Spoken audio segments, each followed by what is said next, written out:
Welcome to Corks and Conversation with Kris Calvin. We are so excited to be talking to yet another California author and, more importantly, a writer to watch, according to our friend and best-selling author, Jess Lowry. Yes. We had Jess on our podcast last season, and since then we've learned to trust her advice. So I just want to give a little introduction to Kris before we get started. So Kris Calvin is an award-winning thriller author and has received the Silver Falchion National Literary Award for Best First Novel, Best Political Thriller, and Best Female PI Sleuth, joining past Silver Falchion awardees that include Sue Grafton, Dean Koontz, John Sanford, Katrina McPherson, and Anne Perry. Oh, whew. That's a lot. That's a big mouthful. Yeah. So she's educated in economics and forensic psychology, and she's also been honored by the California Governor's Office and Legislature for her leadership in child advocacies. She also has received quite a lot of praise for her novel, All That Fall. Here, I'm going to hold it up, Christy, for when watching us on YouTube. Look at this beautiful cover. Love it. Okay, so here's just a few. The Kirkus Review says it's a rich and detailed story. And Meg Gardner, who we've talked about before, great author, she says, All That Fall is suspenseful, complex, and engaging. A great trifecta for readers. Grab it. And we agree. So Kris is a single mom, and her kids are faithful. She and her kids are faithful San Francisco Giants and Warriors fans, but their favorite place is the public library. Yay! Which I know Cathi appreciates as well. I do. So, Kris, it's so nice to talk to you today. Well, thank you so much for having me. It's a pleasure to be here. It's my first time to chat like this about my new book, so I'm excited. Yes, exciting. So when was yesterday No, actually, you're a little ahead of the curve because 1 week from today on April 13th. Yes. Yeah. So I don't know when. Yeah. Okay. Yeah. We come out right after that. Yeah. That's the book birthday. So exciting. Birthday. That's so exciting. Yeah. Thank you. All right. So before we get started with anything, Cathi, you're going to have to talk about the wine we chose for today. Is one of the more important parts of our Okay. So I suggested the Joel Gott Sauvignon Blanc from California in honor of our home state of our guest, and I think we all have it. Which I absolutely. Yay! And so I'll let you guys take a taste while I read the tasting notes. I chose this because I had found it at Costco, and it was a really nice price point when I found it, and so I had bought a bottle previously and really enjoyed it. It wasn't quite as cheap, I don't think, at my was grocery store. How much was it there in Florida? 15 around. How about you? How much was mine? Would have been 15, and it was on sale for 10, I think. Okay, so yeah. I like it. I like a nice price point. It'll probably go on sale next week, but that's okay. You're not holding any issues against me, I'm sure. Okay, so it has aromas of this is really interesting. Pineapple, mango, and peach, with citrus notes. On the palate, the wine opens with ripe tropical fruit flavors, followed by a crisp, refreshing acidity on the mid palate, and then a long, clean, balanced finish. It is really good. It is really good. Yeah. Of course, it's only 2:00 here, so probably anything would be good. We're day drinking. Exactly. Yeah. Day drinking to celebrate all that fall, everybody. Look at this beautiful cover. Well, it's 5:00 here. I'm the only one that's really legit. Chris, you have a pass. I never do. Okay, so let's get into it. I'm super excited to talk to Kris about this book, all things about All That Fall. Okay, so we have to start talking about Emma Lawson, your protagonist. She is a government ethics investigator, which we definitely have to talk about because that's just the greatest career for, a protagonist, right, in a thriller. But I also love that she is in business, kind of her side gig, I guess, with her best friend, Kate, and they are doing a daycare, which I just thought was such a great combination, right? Very serious ethics investigation, and then just the romper room, right? That Yeah. daycares. And so I love those two, that dichotomy. And then I love their relationship. I just absolutely loved Kate as Emma's sidekick. And I really was curious about your choice in doing, best girlfriends as kind of her main sidekick. So I don't outline at all. And I'm one of those annoying authors who says I don't make choices. I have one idea in mind. And for this book, it really was about the teenager, Luke. And so I had an idea about a plot that centered around this 15-year-old, and then Emma, the investigator, helping him when he started to get into trouble. And what I do is take a character and a setting and just I dictate, because I can't, ergonomic issues after all these years with the computer. So I dictate. And so I kind of see it like a movie, and I see what's happening. And so I didn't initially really view it as an Emma Kate book together. It was going to be a lot about Luke. And of course, Kate is Luke's mother. So Kate wasn't going to sit on the sidelines as this story evolved.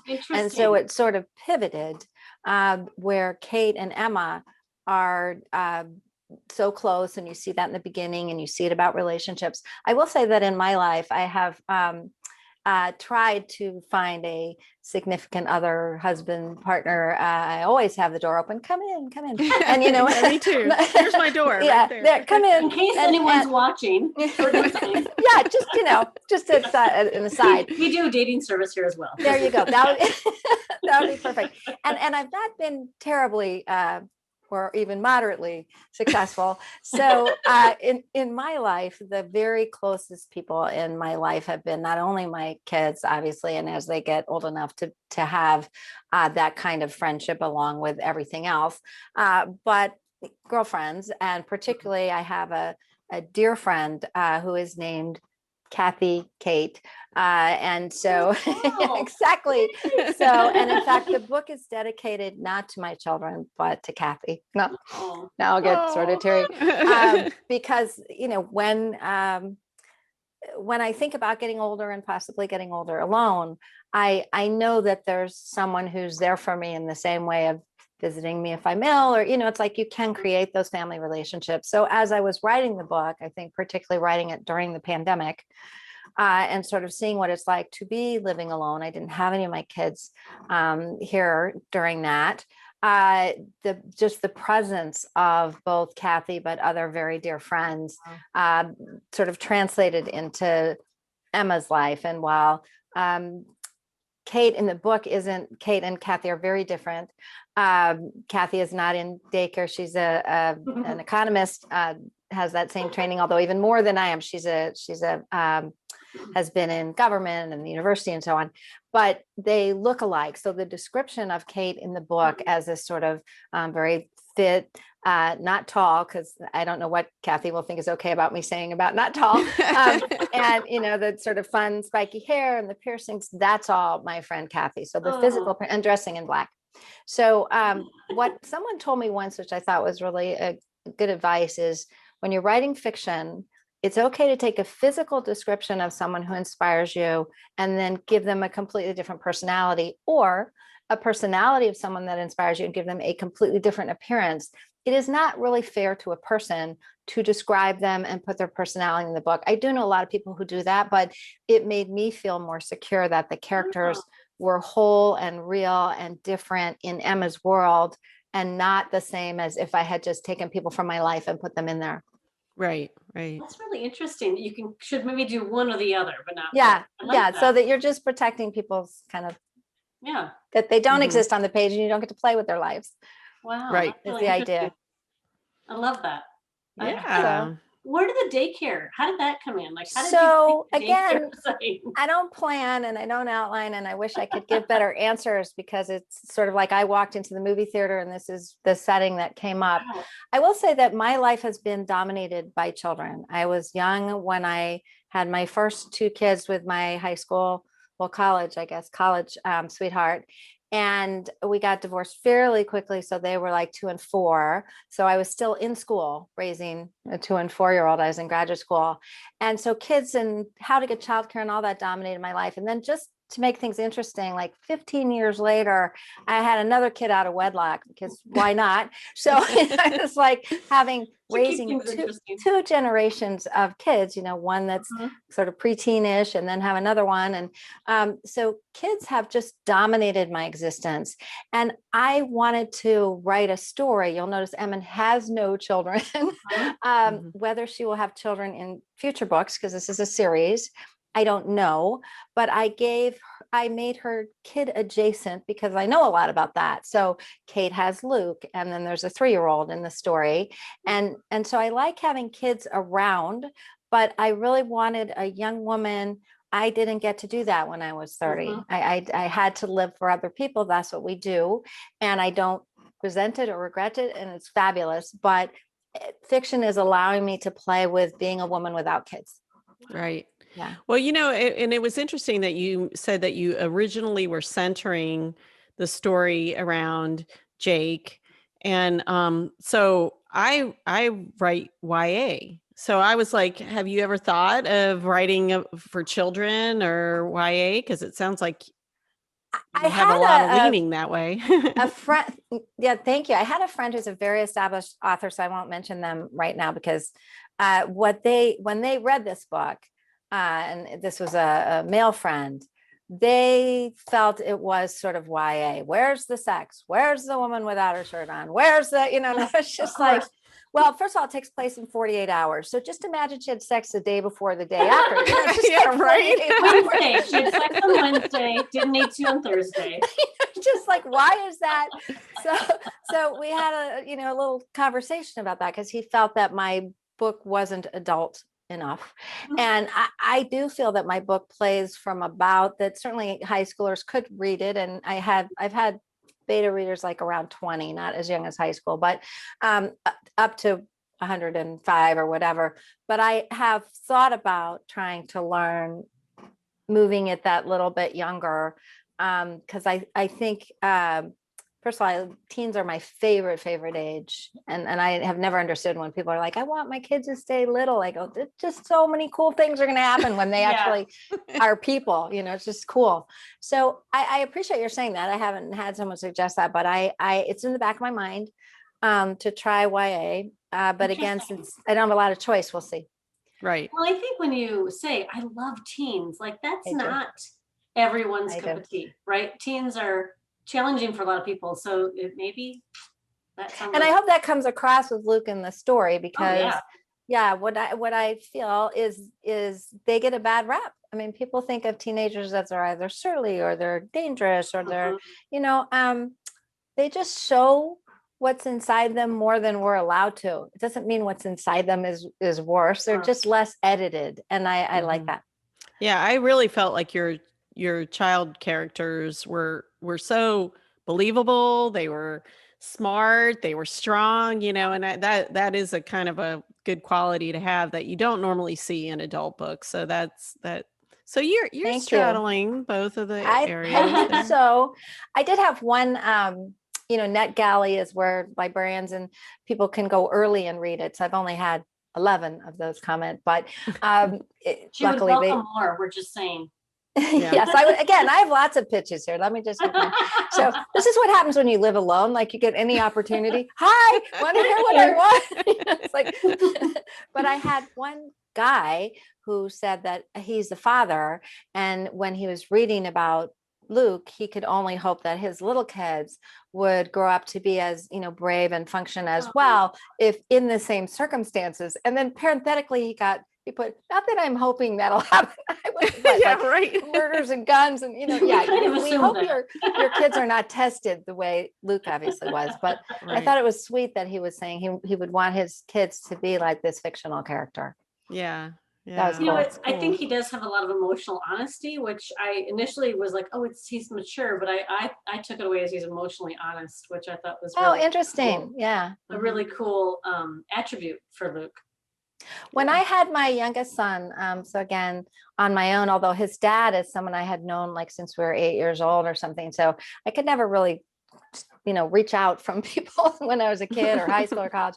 But so it was just my youngest son and I, once my other two kids got older and were doing their own thing that teenagers do. And someone had told me that if it's just sort of that dyad, you and a kid, and they have to develop that emotional maturity. They have to develop a lot of things that you both want to protect them from, because you don't want them to have to grow up too fast. And clearly Kate was doing that, trying to monitor Luke and keep him young. But at the same time, he probably did come across that way because he didn't know his dad. And so I think that's part of who he is. Interesting. Yeah. I have to go back and ask you about your process. When you say that you dictate, how do you talk to me about that? I'm very curious. So I wish I didn't have to. I used to love just writing longhand on a yellow pad.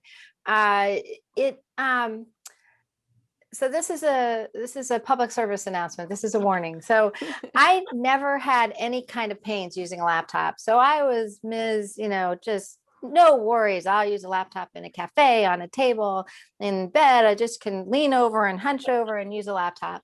And I had been doing it since I was in graduate school. I don't think we had laptops then, but graduate school all the way through. I know it's a long time through being a policy and advocacy person. I just spent a lot of time on the computer, never any pain. I sort of wanted to pay attention so I wouldn't get carpal tunnel, like, are my wrists hurting? And I was just like, nah, I'm indestructible. And then it was quite a while ago now. It was probably almost 10 years ago now. One morning I woke up and my elbow, of all places, felt like I had been stung by 1,000 bees. I mean, the pain was so horrible. I had tears rolling and I couldn't figure out my elbow, and I was just in so much pain. And I went in the kitchen. It was like 7 a.m. and I got, some whiskey that was there for guests or something. I don't drink whiskey. And I was like, I'm just going to channel the old West, just pour this. And I took a bullet and it just like, I didn't know what to do. And my son, of course, gets up at the time I'm downing shots of whiskey in the kitchen. And I'm just like, no, seriously. But he saw all these tears and he still remembers how horrible that was. And then I went to, doctors, specialists, and it turned out it was my neck from leaning over the laptop and a nerve going to my elbow. The Wow. elbow was the messenger in service of the neck that was saying, cut this out. So the problem was, once it had happened, that time I was in bed for maybe at least a month. I mean, I was in such pain. I was in physical therapy for, and it wasn't surgery. It wasn't a slip disc. It wasn't, you just wear Right, it's that just a from nerve doing damage. that. Yeah. And so now if I'm careful, so my laptop right now is on a riser. If I sit on a special cushion so that I sit straighter than I am, I'm straightening up. Well, you know what? I have like a monitor, and I then found, you're fine. Yeah, I just started that, when we were doing the YouTube and stuff. And I mean, now it's like I have to use it. So if you can keep your screen at eye height most of the time, for me, it has to be all the time. What also happened is I really can't use the mouse or keyboard very much without it triggering it as well. So that's why I dictate. And if I follow all the rules, then nothing hurts. And it's like I'm normal. But if I don't, I can have episodes. So the dictation is required. It's been difficult coming to terms with it and making friends with it, because at first it bothered me so much to have wrong words popping up on the screen that I was stopping all the time. And then of course, if I correct it, I'm using those things that could cause me injury. So I had to, and I did a scene this morning, and I just have to not care about the words on the page, which for an author is just incredibly difficult. And what I do is I sit down and I say, it's so silly, I'm a silly person. I say, tell me a story to myself. I go, just tell me a story. I just prep myself. You're just talking, you're telling a story. And I have to do that every single time, because if I sit down and say, write a scene, can't have those wrong words where, whatever Siri's cousin, whoever is in there doing the computer, is just like, just crazily writing things. Like every time I would say Emma, it would say I am. So every sentence that starts with Emma is I am did such, I go, no. So there are ways for people who are, maybe even your son knows this, for people who are more patient and you're supposed to be able to train the dictation AI thing to understand your language and forget it. So I just say, tell me a story. And then I say the whole thing. And then I go back and I clean it up. So it's harder. And I feel like things are lost. I don't love it. On the other hand, I do feel like I am protecting myself for years and years and years of quote unquote writing, dictating. I also take the phone with me. Now I can't hold the phone up a lot either, or it'll trigger it. So, but I take the phone with me with earbuds or something, and I go out for a walk and I go, tell me a story. And then I tell a scene, and then you can just forward it to your computer and it has all the same mistakes. Very So interesting. it's all verbal. Yeah. I am very sorry to hear that's why you do it. I was thinking it was because you are such a creative, not an outliner at all, that you're, for your process. So it's actually was physically what demanded of you. Yeah. So interesting. The other thing related to that, the not outlining. So when I got a 2-book deal, my publisher, of course, wants to know what the second book is going to be about because they want to choose a title and do a cover now. Oh. And so I'm like, well, it's an Emma book too. It's about Emma. There you go. And they're like, what's going to happen? I know I'm not an outliner either. So this is so fascinating to me. It's like, and I thought, I really cannot even, I have no idea. So I went and got books about outlining and the book about Save the Cat for writing a novel and how to be a pantser plotter upside down, whatever. So I read a bunch of books and I thought, okay, you have beats and you have this and you have that. And so I sort of learned it all. And I wrote an outline that sounded like a story I would be interested in that had Emma in it. And for book 2, and I turned it into them. So, and now there are elements of it that I can't get away from because they're going to be on the cover, possibly. Like it has a bullet train in it. I don't know why. A bullet train. So it's part of the story. And the problem is I wrote from the outline 30,000 words of garbage. Like it was just, I hated all of it.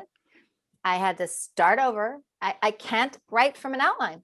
So I thought, well, I'll just kind of remember what I sort of told them and maybe they won't remember except for I know there's a bullet train in it. It's just like, there's be a train in it somewhere. Other than that I can't write from an outline. I can't. Wow. And I learned, I tried. I want to say I tried. You've made a very sincere effort. Valiant effort. Well, I want to talk more about that, but I think it's time. I do too.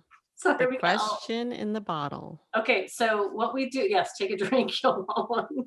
So what we do is we come up with questions for our guest authors about maybe kind of an interesting question that might come up at the end of a bottle. Sorry. And if you don't like it, we can pass. Christy, you got one? I'm nervous. This is like, okay, go ahead. No, fine.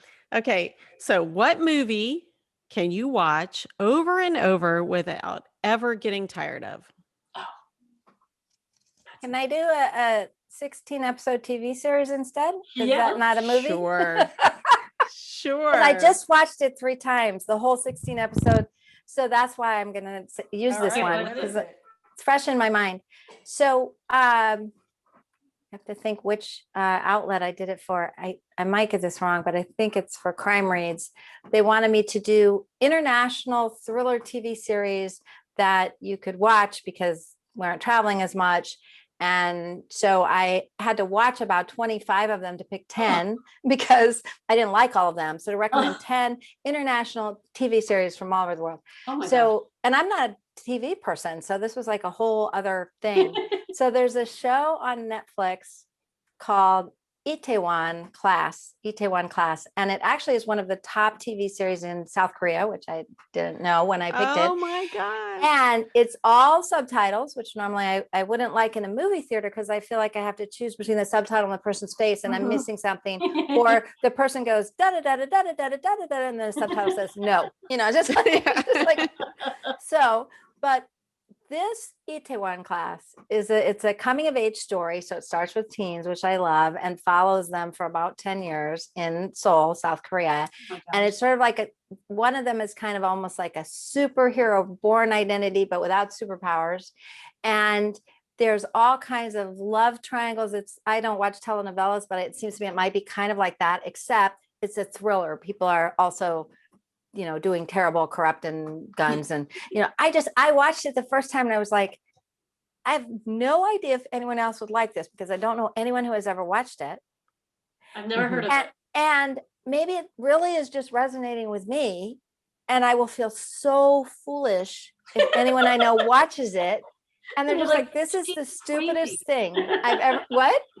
She's crazy. Now we're they'll just be like, but then I watched it again and then I watched it again.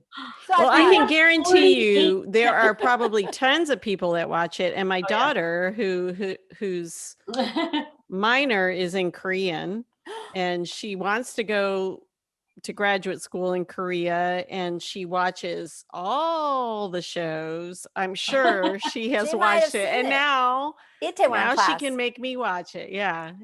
I don't know though. I'm scared to I won't recommend it to anyone except all the people who watch your thing because I can't vouch for anyone but me. Like what I loved about it is everybody bad or good is multidimensional, first of all. So that's good. They all have issues and it's about sticking with your principles, but that sometimes people who stuck with their principles had really bad principles. And so it's just so later they figured out I stuck with those principles and that actually didn't make me such a good person. I'm definitely going to watch it and my daughter will just love me for it. So. There you go. Has she been to Korea to visit yet? Yeah, she did a semester when she was in undergrad. She graduated 2020 during the pandemic. Oh my goodness. Yeah, right here in my apartment. No, but yeah, she did in the summer. She did a semester, like a 6-week study abroad type thing, and she loves it. So she wants to go again. And well, I'll go visit her because I have to go to Seoul now because it was like the coolest. All right, we'll go together. That sounds good. It was the coolest. I thought the city was cool. It was. The thing she tells me about it, and it's just like because it's built new, like it's everything is new. So technology, I mean, just everything is kind of like Samsung, whatever, So she enjoyed it. Anyway, very cool.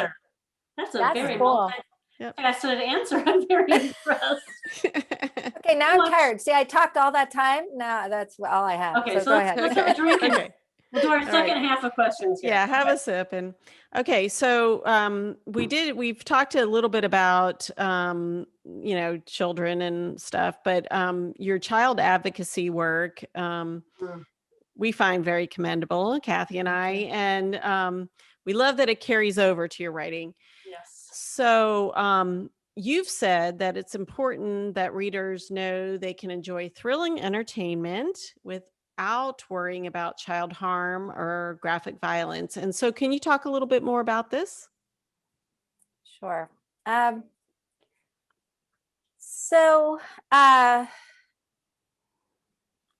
didn't feel safe in my own home when I was a little kid. And I'm certainly not alone in that. There's a lot of a whole range of reasons and ways that can be true. But for me, I was just frightened most of the time. And fortunately, I was close enough to a public library. And back then oh, sure, go walk by yourself, whatever. So I would go to the public library and, discovered that there were these adventure books for kids. I was probably 6 or 7 or something that, there could be monsters or dragons or villains, but the kids would be okay, either on their own initiative or someone would save them and the librarians and the people in the library were kind. And so I sort of developed this relationship with books as being where exciting and scary things happen, but no problem. And I kept reading a couple books a week, all my life, fiction books. But I started trying to read adventure books as an adult and read thrillers. And really the number that have themes of serial killers, pedophiles, torture, and some of them are amazingly good books. I mean, and they're not egregious. Like there's a reason they're sharing that information. They're raising the awareness that this is true, that this happens to children.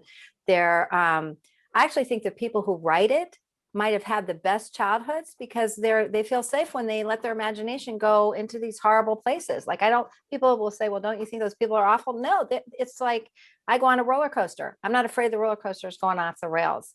Well, they write this incredibly, what feels very horrible to children's story, but they know that's not happening to their kids and it didn't happen to them. For me, anything was possible at my house. So triggering. So so I felt I didn't intend to write thrillers. I was going to write more Agatha Christie type, mysteries. You find a body. How did it get there? Let's all talk about it. But again, I don't have a choice. So I start dictating and I put somebody here and somebody there. I didn't plan a 48-hour novel. I mean, things just this happened. So for me, I was never frightened for the little, I'll put it another way. I was frightened for Vivian, the 3-year-old, because circumstances were clear that if she hadn't been protected, and I won't do more spoilers than that, but if she hadn't been safe, terrible things could have happened to her. But I felt as though, as the person watching the movie and telling the story, I was frightened enough to worry and want to read the next chapter. I was not so frightened that I couldn't go to sleep at night. I didn't have to see people or hear people, screaming in scenes or something. It's just like I could do it and get through it and to the end. And then what shocked me was when some of those early reviews came out that were lovely and I greatly appreciated, but the people commenting below the reviews said, yeah, I can't read a book where a child gets kidnapped. That's it. And, it's on the cover of the book with the swing and the missing, it looks like a missing kid. So I don't think I'm giving away anything as a child, but they're just like, I'm not reading those kind of books. And I was like, wait a minute, me too. I can read those books. Right. So that's why I came up with there's a thing on my website right under the book where it says, spoiler alert, fictional adults will die, even ones you love. It's a thriller, no child, every child will be safe. And then I sort of realized, wait a minute, this is my thing now. It's like, I didn't plan it, but since I want to do a 10-book Emma series would be my dream. I have a 2-book contract, but if I keep getting to do more, I would like her to have all kinds of adventures and all kinds of kids in them. And again, bad things happen. Like Vivian, what happened to her in this book is, she's going to need some therapy probably someday, but it's not the worst thing that could happen to her. That's the thing. And I did appreciate that as well. I mean, you kind of do, you don't realize, I mean, it's still very suspenseful, there's worry about danger, but at the same time, you had this hope, she had Luke and, whatever. So. Yeah. Thank you. Yeah. So it wasn't a plan. None of this was a plan. If I had planned in my life, I wouldn't have 3 children now, but nonetheless. She doesn't plan in her writing. She doesn't plan in her life. We're going to have fun in South Korea. Exactly. I love that. We are going to have fun in South Korea. So yeah.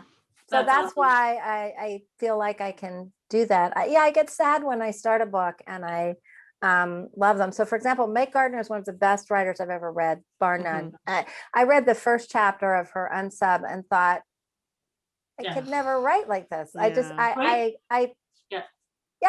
was, I thought it's just incredible. And yet, I got through the first one because I really wanted to read it and the writing was so good. Once I knew what the other ones were about, I was just like, Meg, one of the best writers in the world, but the people who were not terrified as children and actually had very, very, very bad things happen to them are going to read your books.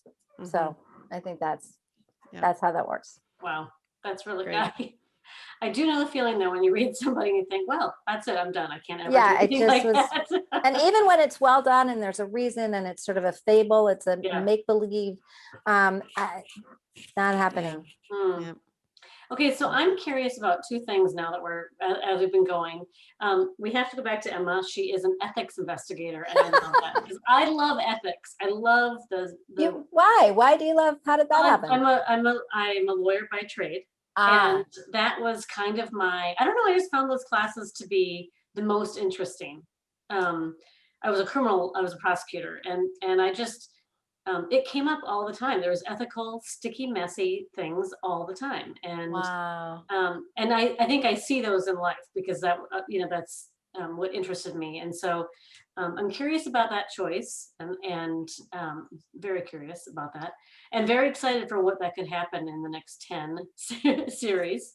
We'll plug for that. Exactly. Thank you. Yeah. And then the second part of that is I'm very curious about when you say you can see it as a movie, how does that happen for you every day?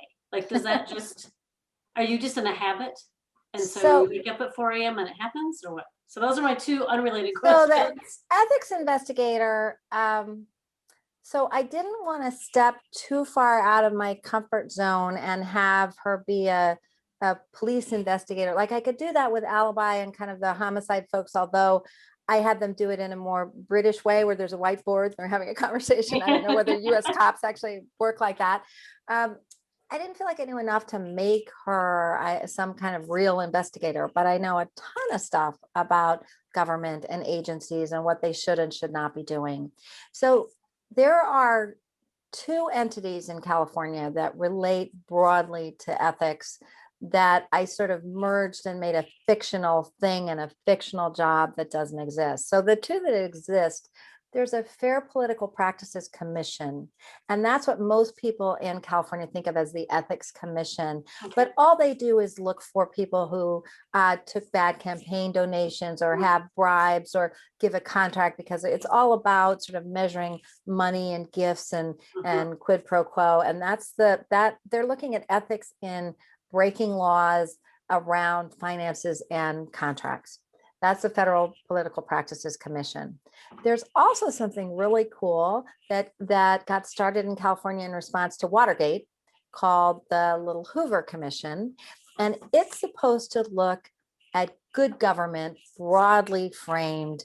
Every year they pick two topics and they say, are we doing this the way we're supposed to be doing it? They're not looking for crimes. They're looking for sort of just ethical government. Wow, that's But interesting. it's really interesting, but they were a little bit too weak for what I wanted Emma to do, because they really just write reports and have researchers. And then the other one did the sort of corruption money thing. So I created the Hayden Commission, for no reason, that name, a 9-member appointed commission. And it looks like the Little Hoover Commission.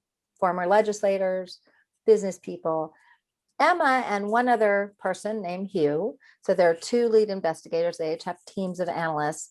They're assigned topics each year that the commission picks. Enter the bullet train. So Emma's topic in book 2 is, what's the ethical future of train travel in California? And then she's supposed to look at 3 categories. She's supposed to look at the economics of it, the equity for a lot of people, and the environment. But of course, she's only going to barely get started looking into the train stuff, and then somebody's covering this and doing that. And, so that's what her job is, a blend of the Hoover Commission, which exists, which does research, like she'll interview people, and the Fair Political Practices Commission, which does more, was there a crime? And she does both. I hope that works. I've never told anyone that yet either. How's that? I love Does that. Work? Okay. Yeah, that's I love interesting. that, because ethics is, I just thought for a thriller, it's the perfect Oh, good. Good, background, because I can always see out of an ethical situation, someone could Right. die. That's all I'm Right. saying. So that's good. Yeah. And Yeah, I love that. we'll see. I mean, again, that was hard for me, because in book 1, as you know, she's not really at her job. It's 2 days and she takes time off. And now in book 2, I'm placing her in her work. Different. The thing about what I see, so I'm a very visual person. Like if you tell me, as you did, you talk a little bit about your daughter, I just see like a shadow cut out of a young woman. Or girl, whatever she would be. And I am seeing, as you're talking, she's in Korea, she's learning this, she's, it's just always visual, but I don't have fill-ins for most people.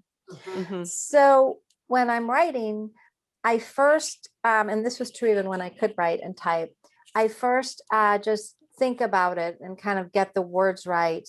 And so I'll walk outside and I'll say, so for example, this morning I was saying, Emma had never walked two dogs at the same time.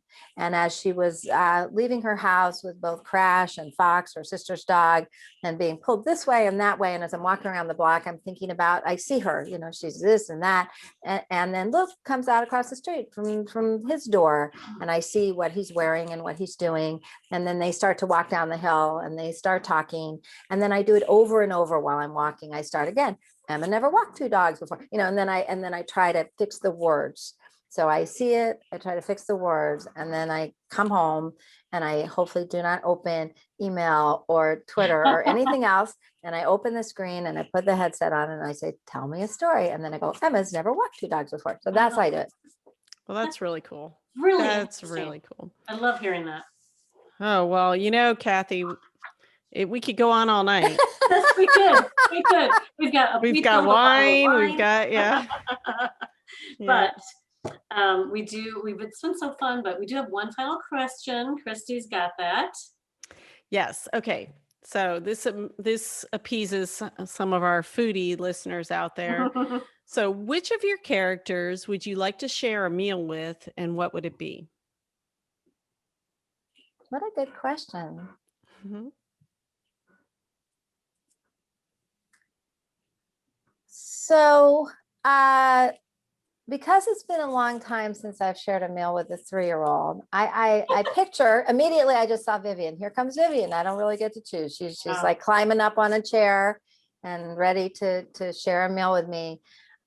When my middle son, Matt, was in preschool, and they did a project with the class, and they were supposed to talk about holiday foods that were made in their home. And then they all made pictures, and we went for an open house of the preschool, and they had all the foods that everybody had it was for Thanksgiving, pies. And so my son had said grated cheese. So they had a little bowl of grated cheese for our holiday meal. So I think I would like to have a little grated cheese with Vivian, and we could kind of play with it, and maybe that's what I pictured. This is why I write fiction. Right. Oh, that is so good. I have the weirdest answers. That sounds great. That's true. You could play with them. Yeah. Oh, that's great. That's great. That's an awesome answer. Okay, so if our listeners, when they have questions about you, where is the best place to reach you? So I have a website, kriscalvin.com. And if they go there, there's just a contact thing, but it's only there to like block bots and things. I mean, it goes directly to me, to my email. So it's nothing other than an email, but it has blockers of some kind. So they can just write me anything there at kriscalvin.com on the contact page. They can ask me anything. They can also answer questions on Goodreads. And so if they're on Goodreads and they want to ask me, if there's places where you can ask an author. Awesome. And as you can see, once I start talking, it's hard to get me to stop. We love that. Which I really want to say was not true before the pandemic. So I do want to apologize that I talked so much. I'm like, when was the last time I talked to anybody? So you guys were great. You were very patient and kind. And next year, if you have me back for my next book, you'll see I'll be all polished and calm. Oh no, this is fun. We could go on all night, honestly. But we have to stop it sometime. So let's just do a little cheers.